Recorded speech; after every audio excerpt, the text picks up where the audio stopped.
Good, good evening, and welcome to Movie Reviews with Carla Gosa. Damn! Who just lost his vampire teeth? Every time! I don't know why you bother anymore.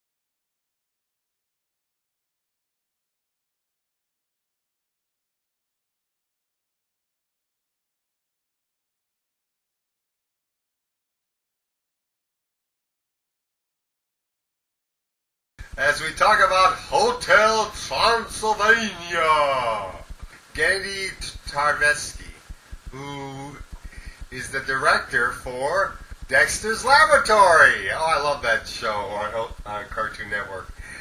That explains much of the comedy.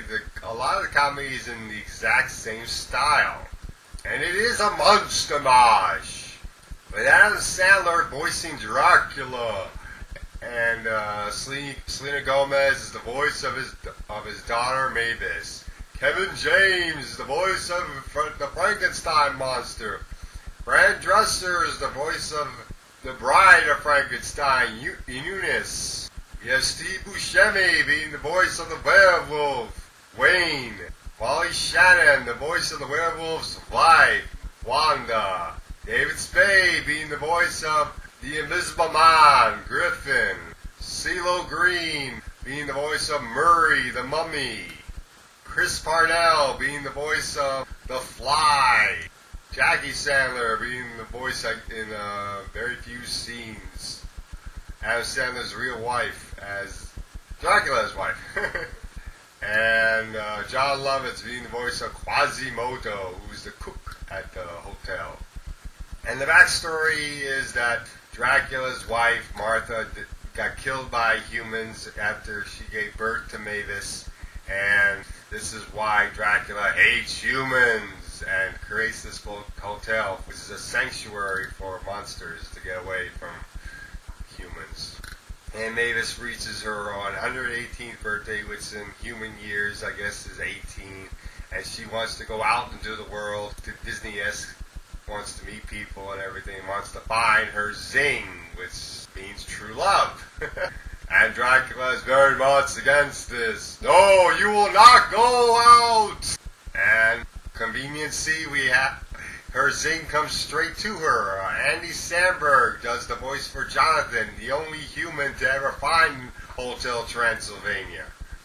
And when Dracula sees that human has come, he tries to hide it from all the monsters, because they're all, him telling everybody that humans are evil, they all scared, they could get all scared, or they go eat him or something, and he doesn't want that to happen, so he dresses Jonathan up like a monster, like the Frankenstein monster's cousin. The Frankenstein monster's right-hand cousin, and everybody begins to believe that Jonathan is now a monster.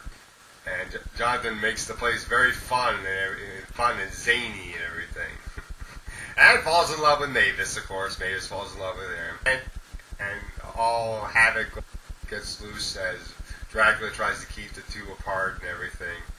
It is a pretty fun movie. The 3D was very good. The animation was pretty good. There was a lot of your typical Adam Sandler humor in the movie. I mean, you had him getting rid of dirty diapers when Mavis was a baby. He had Dracula singing a song to Mavis when she was very young, as you see in the beginning of the trailer. Beautiful baby. There's even a song at the end where Jonathan, Andy Samberg, Selena Gomez, and Dracula, and I think the rest of the cast too, all sing Mavis finding her Zane. So yeah, that's fun. There's a lot of rude humor in this movie. Seeing like the Invisible Man getting immature jokes, like being tormented by the werewolf, or maybe sometimes by Frankenstein's monster, or maybe by the mummy Murray. And Quasimodo has little insects that he has a rat that tells him that Jonathan is a human, and he starts trying to go after him. So in a way, he's kind of like an antagonist, but he's not a very strong antagonist of the movie that much. Oh, and one of the voices here, Lunel, is the voice of all the shrunken heads, and that's really funny because you have the shrunken heads being like a talking "do not disturb" signs. The movie is pretty good. It is a bit cliched, and one of my favorite scenes, they do a reference to Twilight, which I did like. So overall, I'm giving this movie a 7.5. It's funny. It's mostly for kids. It's not awesome humor or anything like that. So I definitely would recommend this movie for kids. Of course, I would have to say Paranorman is better. It'll be interesting to see how Frankenweenie compares with these three Halloween movies for kids. And that's my review of Hotel Transylvania.